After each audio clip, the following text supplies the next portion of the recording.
Hey, I'm on. No, you're not. And here we go. Hello.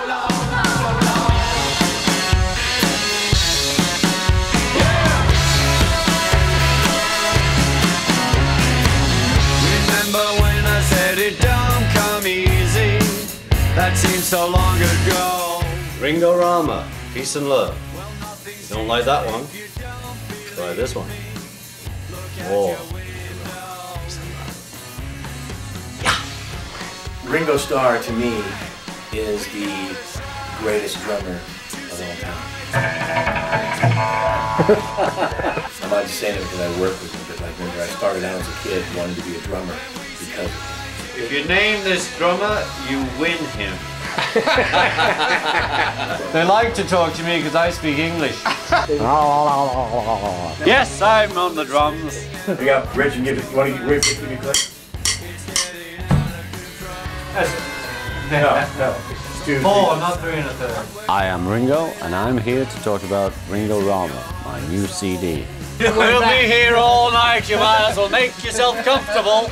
Yeah. Oh, dress up a bit, you know what I mean? It's all a question of show in this band. Yes. I think these hats suit me. I don't know who these people are. They just wandered in here, they pretend they know what they're doing. Barbara, Buster, and me in our English garden. Had a lot of fun making it. I love it, and I hope you do too. Kurt Packer had written a chart for Sinatra, and he walked up and like looked at all the Told stuff. us this story yesterday. That's how sad it gets. Now film me directing it. Make a record, they all want to kiss you and hug you and love you. Thank God it's her. 22 years. Second camera for Mr. Starr, please. One more. One more what? I just don't do anything on my own. Everybody wants to be in on the act. Tonight on BBC One. Hang on. Is The Angry World of Richard Starr. Shut up! Get off! Stop filming you bastard! We did the first couple of tracks. We did actually most of Vertical Man at Mark's and the Christmas album, and we did a couple of tracks on Ringo Rama, Peace and Love, at Mark's. And there's no way I can describe to you what it's like. You have to pan.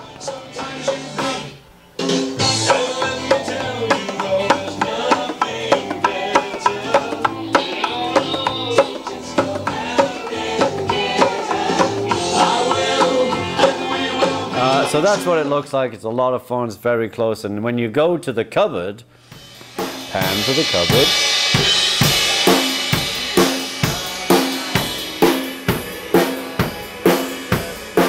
I told you wouldn't believe me.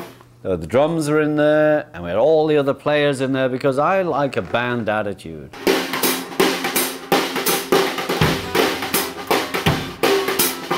I'm a band member. And we have Mark on the bass, and Gary, and Jim Cox, and Steve Dudas. I mean, we're all in there looking at each other tight. And that's the joy to me. We're playing, you know. It's not like I'll put the snare drum down and the bass drum later, then there's a bass drum. Yeah, we rock. Yes. And if you want, you can pan into my studio, which wasn't actually finished, but the boys flew over, so we had to use it anyway, and we decorated it in 10 minutes and made an album there called... We didn't make an album, actually. We made a CD called Ringo Rama. The first day of recording, when we were making the record, the studio wasn't even set up. Ringo sits down and starts playing the drums, and he's playing this drum beat that's amazing. Toby, the engineer, who wasn't really Toby the engineer, from Florida. We love you, Toby. he then walks up to us afterwards, and he's from the South, God bless him, and he goes, "You know, Mark, I think you might want to play Ringo's drums. They sound quite compelling." I wasn't trying to kiss you, I was trying to get you on the mic. Oh, yeah. They sound quite compelling. So we went in, and it was one microphone with this drum track. No kick drum mic, no anything, just one mic across the room with him playing his drum kit. And I said, we're using that on something. And that's why they call me Ringo. Ringo. The way we do record is that the drums are always live and the other instruments are usually direct inject because I'm so good that I only have to do it once live. Always. Let's do like 3 more. Sure. Wait, but before we do, John. Why are we doing 3 more? So in case we ever have to cut, there's certain spots in there that were a bit fruity. We got. Well, what was fruity? There was one, I can point them out to you. Drums? Yeah. Oh, 2. okay 2. then. And then they go and overdub while I have dinner. Now we're going to do some banana shaking. Well, instant amnesia actually is quite interesting. I think I'm having an amnesiac moment here. We're working in England, and you know, you have those days, or I do, I don't know if everybody else, but I felt that, you know, I'd drummed my last drum. It just, you know, it wasn't just as great as I wanted anyway. I was moaning about, oh, I can't drum anymore, it's over. The drummer's on. Is the fill. He goes, no, I just don't. He just was down. And I said, well, come on, look, we're going to go kick some ass. And it was incredible because we just sort of went into the studio and started like this rhythm track going.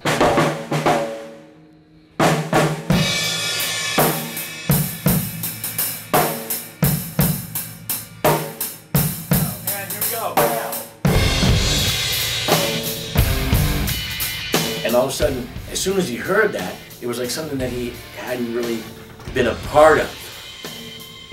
Not that big. I'm talking, it was like, you know, Metallica time. Ringo was playing drums, and Gary and Steve were on guitar, and Mark was playing bass, and we take him with this great kind of groove. It was really rocking. And Kiss. You can't close your eyes, it's too easy to miss. Instant amnesia, you can't take no pill. There's no medicine, so it must be God's will.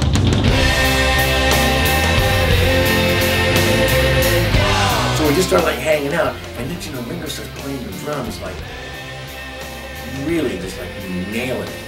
That's where instant amnesia came from, because I actually forgotten that the day before I felt like shit and I couldn't play. And I actually played some of the best drumming I've ever played in the last 10, 15 years.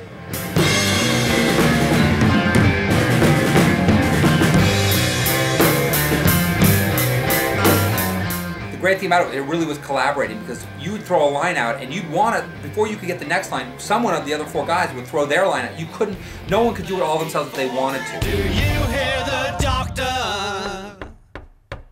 He's knocking at your door.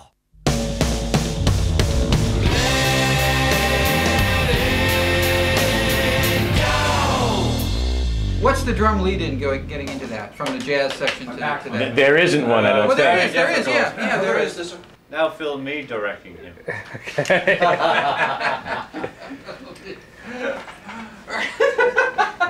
that again, Paul.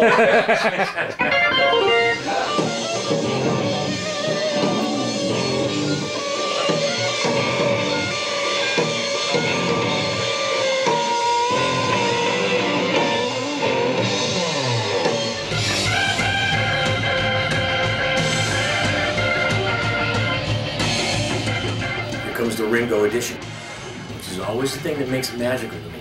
He has this drum kit that's a computerized thing. And I sort of just went.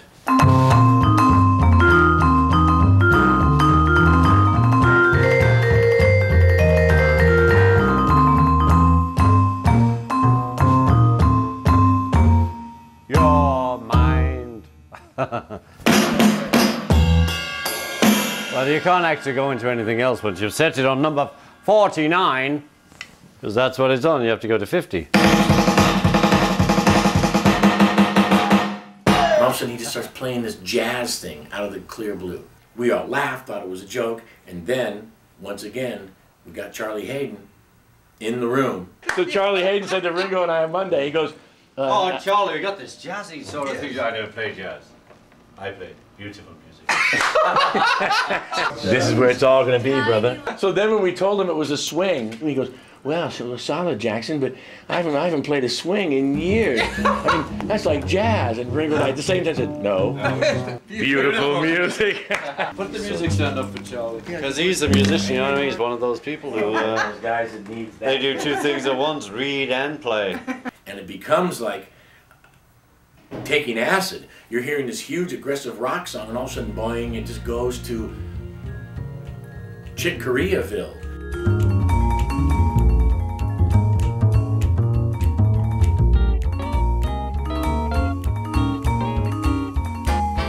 Is this in my mind, in your mind?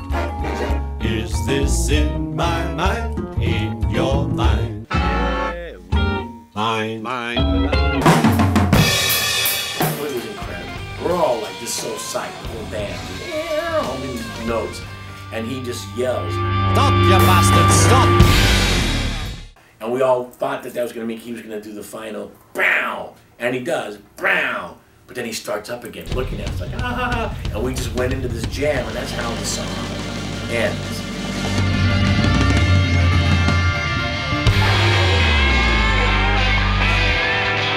He's really bleeding. Get the medic.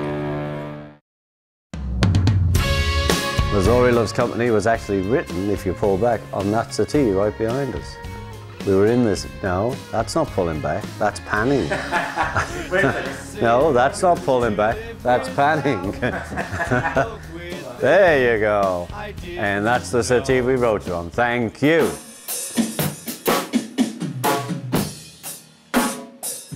We had done a benefit together on stage, and Dave Gilmour from Pink Floyd was there. And we approached him, "You want to come and play?" And it was like, oh yeah. And so Dave Gilmour shows up with, you know, like a foot pedal of Pink Floyddom and this great guitar. Oh yeah. And always I make the guitarist stand up to play one. It's just a different attitude.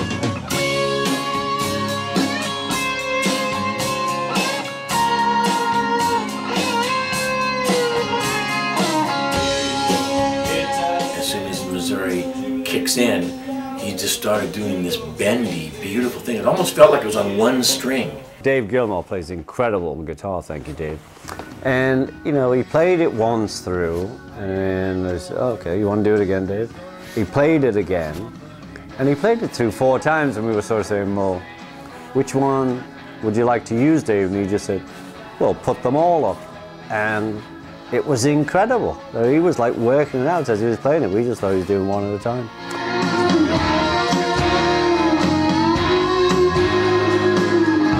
This was Dean Grickel's idea, that he was just crazy that the state of Missouri had, the saying was, Missouri loves company.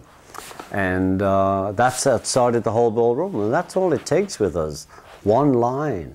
You know, just to backtrack a bit, tripping on my own tears, Mark and I went out one night, we're hanging out with this crowd of people, and this guy at the next table said, you know, it's just, I felt so bad I was tripping on my own tears, and we just, wow, we wrote that down and ran home and wrote a whole song about it. So I cried so hard I was tripping on my own tears.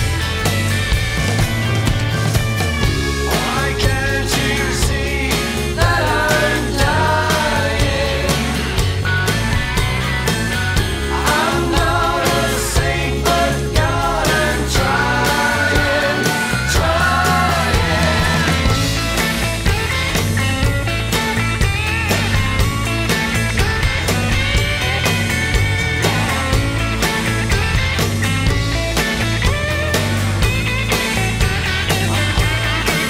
So, you know, songs come from anywhere. But anyway, Missouri Loves Company was on that settee that Dean had this saying. And I read it to Mark, and he thought it was great. He thought Ringo would like it. So we went to write with Ringo, and we showed it to him, and he loved it. And we all sat down. Mark started playing guitar with Steve, and Ringo took out a pen too, and we all started just writing ideas down. We wrote the verses, and it really wrote itself. Also on Missouri Love Company, of course, is Timothy B. Schmidt, who is an Eagle member, of course.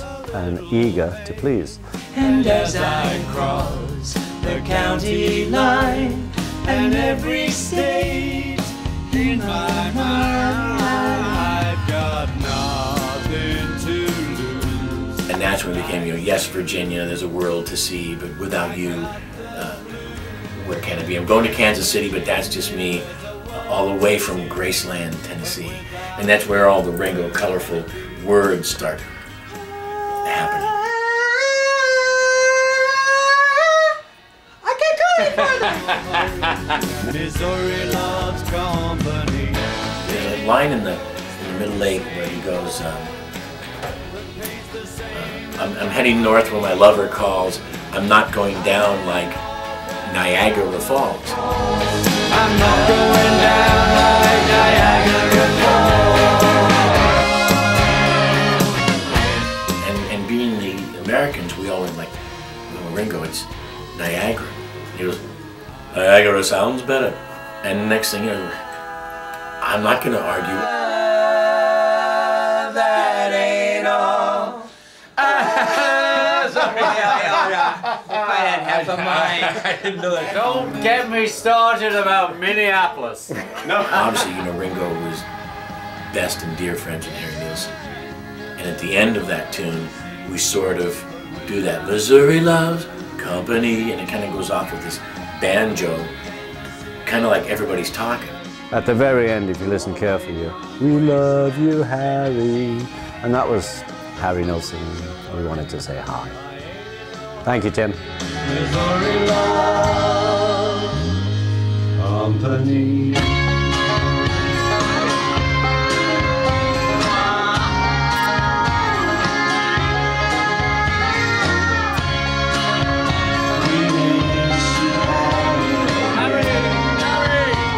Barely hear it, but it was just sort of our tribute and our sending love to wherever Harry might be hanging. Attention! 2, 3. Elizabeth Raines, we're recording in England, and I'm actually recording with all these Americans, and it happened to be the Queen's Jubilee, so they were all just so excited. I wasn't that excited myself, of course. The Roundheads, we had a night off, went to London, we went to go see the Queen. And we drove by a park, I think it was Sloane Square, and there was a band playing, and there was a crowd out there, and so we pulled over to kind of see what was going on. The whole city was on fire with all this patriotism. And there's fireworks.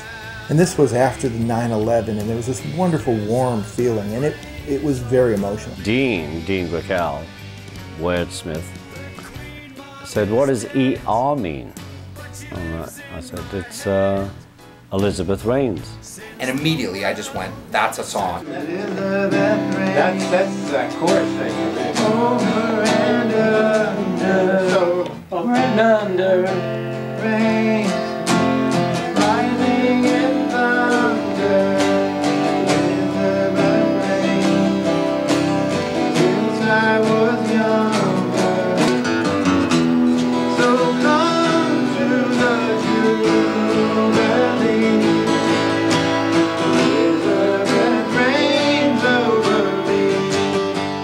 Elizabeth Raines, and we come up with this little ditty, and Ringo didn't want to do it. And I was there, I'm not doing this song about the damn Queen. Yep. Calliope. It was 7 tracks of Van Dyke. Oh yeah? And now Parks is a genius. They convinced me, let's do this song, so I had to write into the song my verse, which was 600 servants.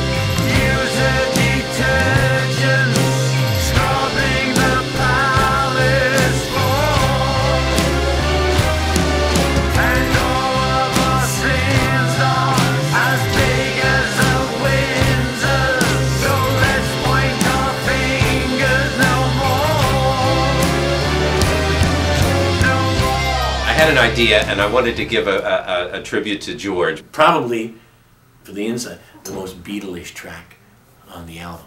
I'm not allowed to say that because I'm always in trouble. I went to Mark and I said, I got an idea for this solo. And I kind of mapped it out, and we worked on it together as we were doing it. And everybody was happy at the end of the session, but Ringo wasn't there. It's Abbey Road or... I know, I know what it's reminiscent of, but it is not. It's from Abbey Road. And when Ringo did hear it, he thought it was too George-like, and he hollered at Mark for it. What's it reminiscent of, Mark? Come on. I love this. I've got the rope ready for the neck here. Go on. What is it? Just put your head in here, It's Mr. reminiscent of Yeah. the end. Yes. Not it, but reminiscent. Yeah. It's The sort essence. of crackish. So anyway, it must go. I have spoken. It'll go. They ended up turning it around, and it turned into its own thing.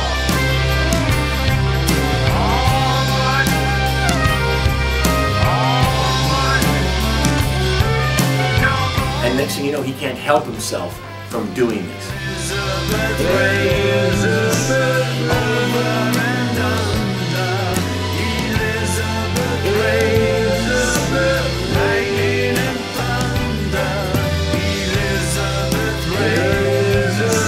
Since I was younger, goodbye to the Jubilee.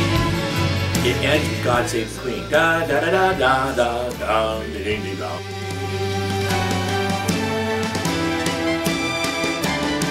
And then what a great tag, because it's not necessarily against the Queen or for the Queen, it's just a perspective.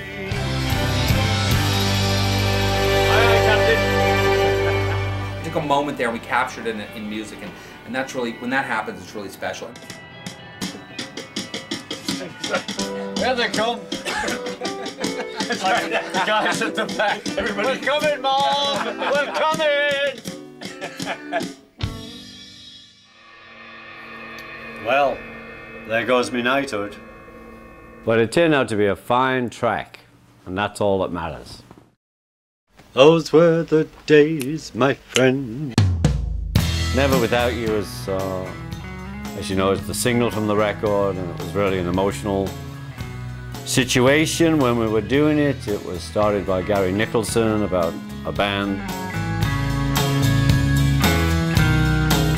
We were young, it was fun, and we couldn't lose. I thought, oh, well, this will be nice. I can honor all my friends who had actually gone and left us, of course being John Lennon, Harry Nilsson, and at that moment it was George.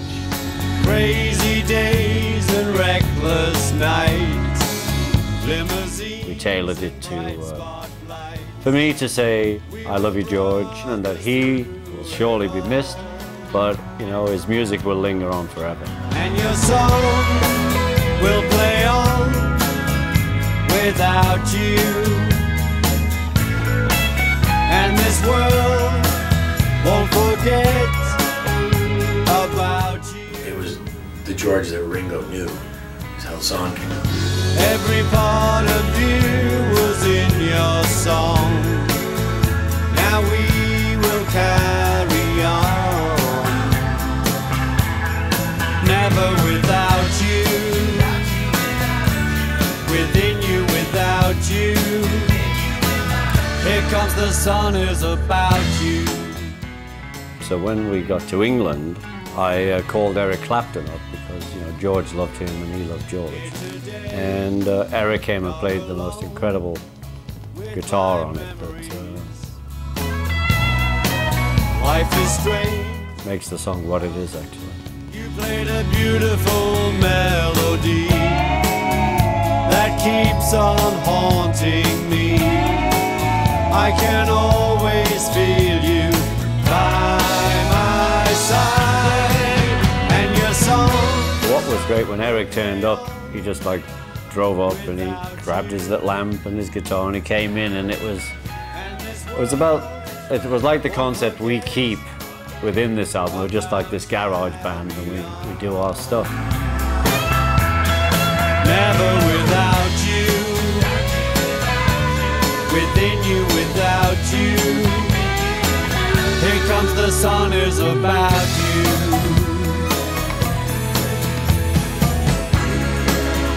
I know all things must pass, and only love will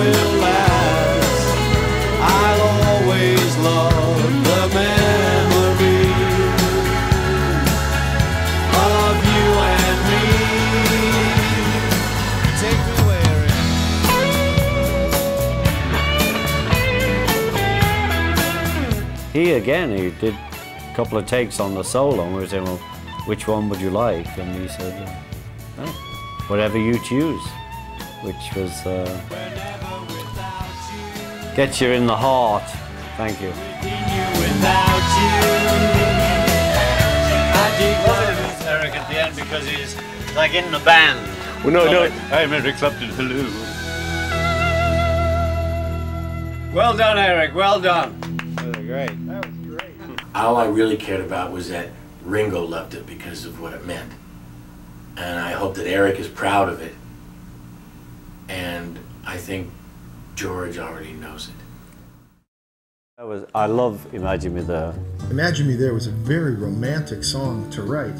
When Ringo gets this idea of being lyrical, he's tough to argue with because the stuff that he says is so from his heart and so great. When the curtains move in breezes unexpected, don't you worry, you will always be protected. Imagine me there. But we had a really interesting time with Gary Burr. When the next room feels as far away as China, you can always know for sure my love will find you. And always in my head, it was a country song. You have to understand, if you're in country music, they play 3 chords, and there's rules. You can't say this, you can't say that. It's very structured. When we got to the part that I wrote about, you are that to me, Gary was saying, come on, say that. I'm saying, yeah, we can, Gary. He'd say, well, that's not country. I'm saying, well, it is country if I sing it.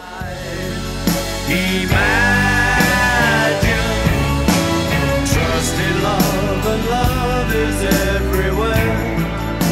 Imagine me there. Because Gary is like the ultimate songwriter, and the rest of us are just having fun. Let the dawn break without heartache all our lives. Imagine. While we had Eric Clapton at Ringo's house doing Never Without You, I figured let's ask him for more. By your side, imagine. Next thing you know, he just sat there and rips a solo on this. It's just great, but it's just a solo and then gone.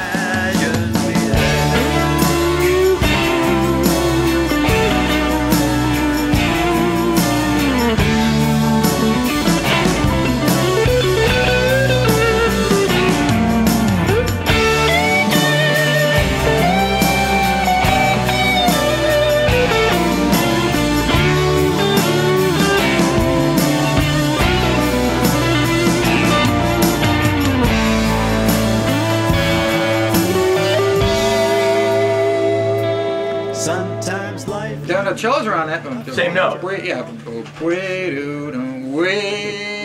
Oh, good, Yeah, good. they're I yeah, just want, so like, just- I want to be able to, as we're sitting there at any volume, I want everyone to know that not only Clapton is hitting that note, but I'm hitting it on the bass, and the Great. orchestra, like everyone for that moment is in synchronicity. So we finished writing the song. I left town, and I hear that they got Charlie Hayden, the jazz legendary bassist, to play on the song.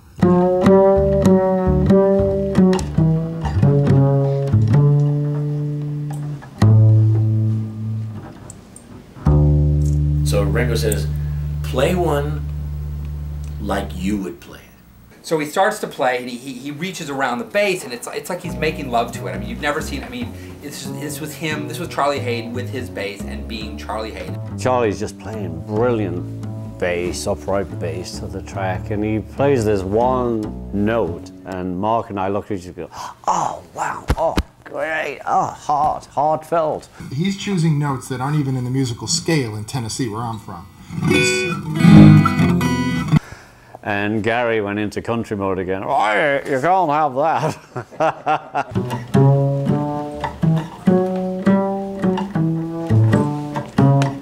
Gary Burr internally hemorrhaged because he heard this note that I guess they don't play a lot in Nashville. And at that moment, I said, I'm going to go downstairs and get some water. Can I get you anything, Gary? And Gary says, get me a Smirnoff Ice. Gary said, get me one of those vodka things. Would you bring me back a Smirnoffs? Because I don't drink, but I'm going to need a little fortification to get through this. After a while, I not only got the notes, but now they're my favorite part of the song. They absolutely make the song. Thank God Charlie didn't play on more songs. I'd probably have a drinking problem by now. I imagine you there, so imagine me there. Imagine me there. And so much of that came from Ringo's heart, and obviously pointed straight to Barbara.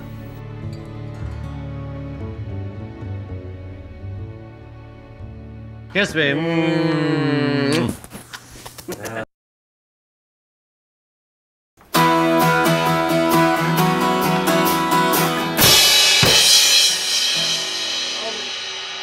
Too low on the bass for me. That was bad. That was good. Yeah, but it was like Good ball. It knocked him back. I wasn't full footage. Right one for me. Good Yeah, enough but you for- must realize this is the 230 tempo.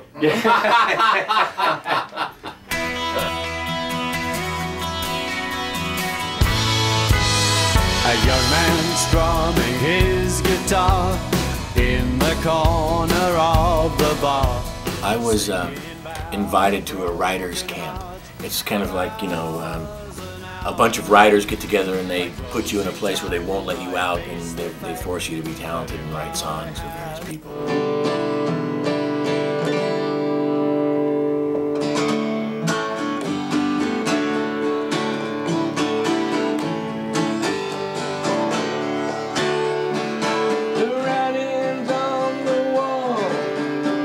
Actually, the words are really lovely, and it all came about in a very strange way. I was talking to Bruce, our communal lawyer, and I said, "Where's Mark?" He said, "Oh, he's in Florida with Gary. They're doing one of those writing seminars."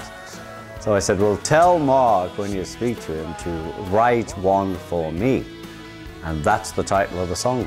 And he proceeded then to tell me that the meaning of the song was a guy who didn't have the words of the song or the courage to tell this girl that they were right to be together. And he sees a guy in a bar and he says, will you be the guy, like, tell her this, because I don't have the words. Okay, so check this out. Just everyone play softly, just because I'm going to want to be able to call this on. So the bridge, the D minor. Okay. 1, 2, D minor. If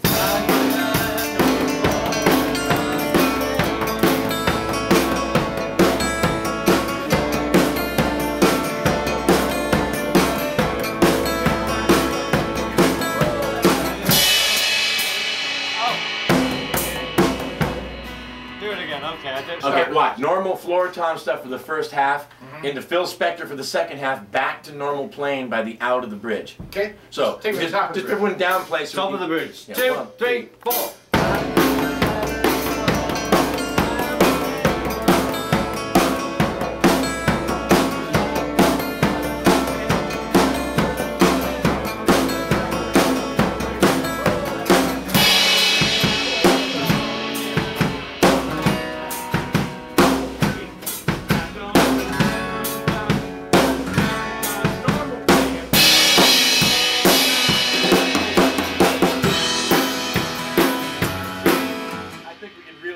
if you want to not be so poppy, that's going to be the we could really dig in on that.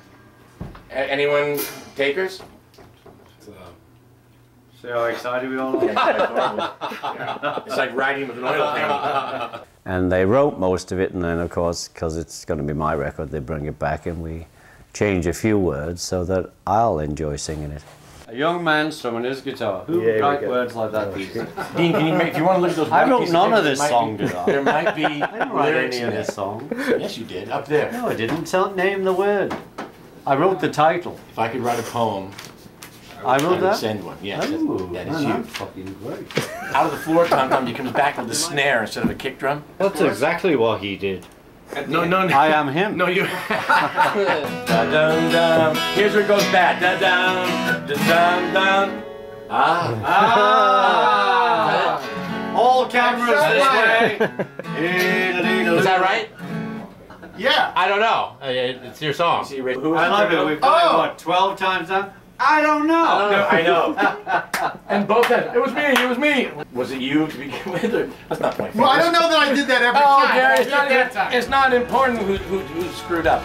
So now it's up to you. Write one for me. Put the perfect words together. Write one for me. Ringo's always been a huge fan of country music, and always liked to sort of imply that from steel guitars and all that sort of stuff.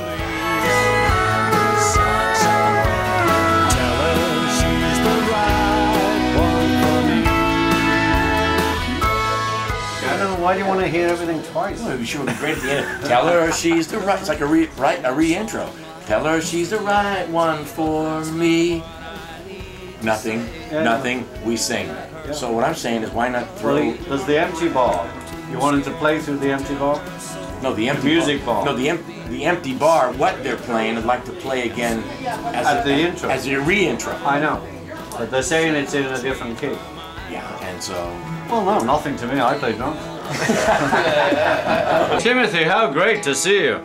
How's it going with that band of yours? Very well, thank you. There was a line in the second verse that goes, "It does no good for you to play a pretty song like Yesterday," meaning the Beatles song, and then it talks about being like, "Will you be my Cyrano?" Ooh,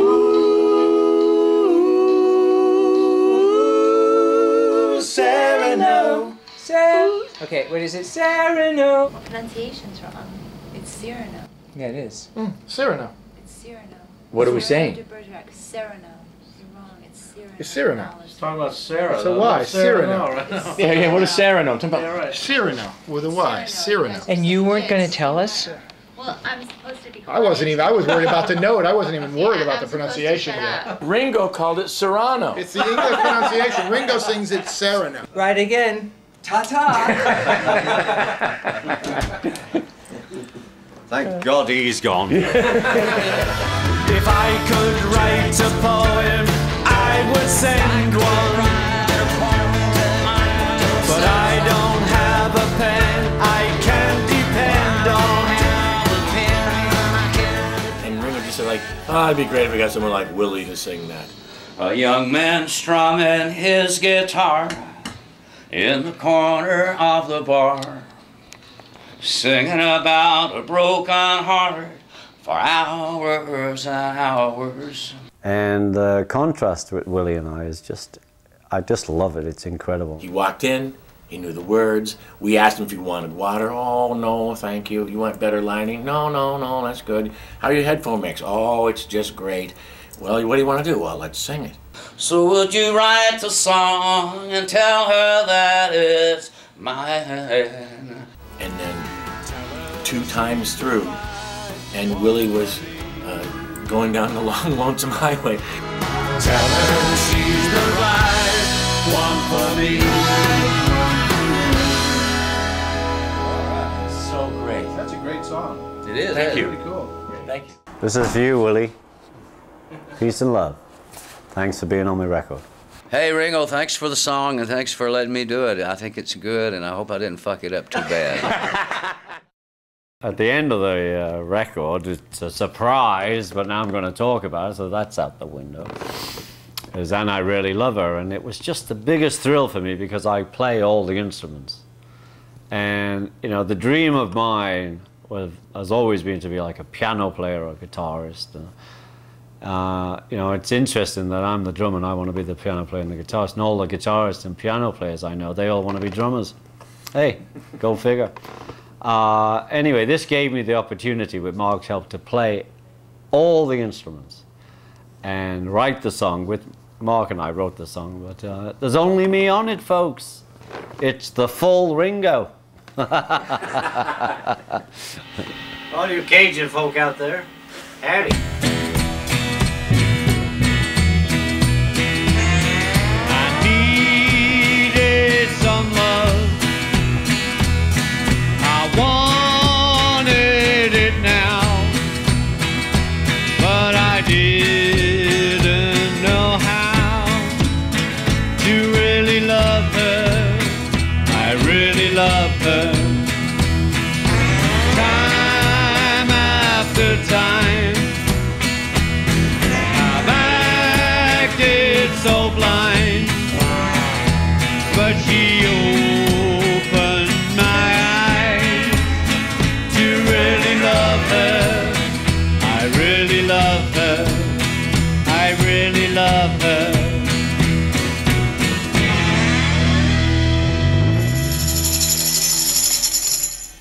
really love her.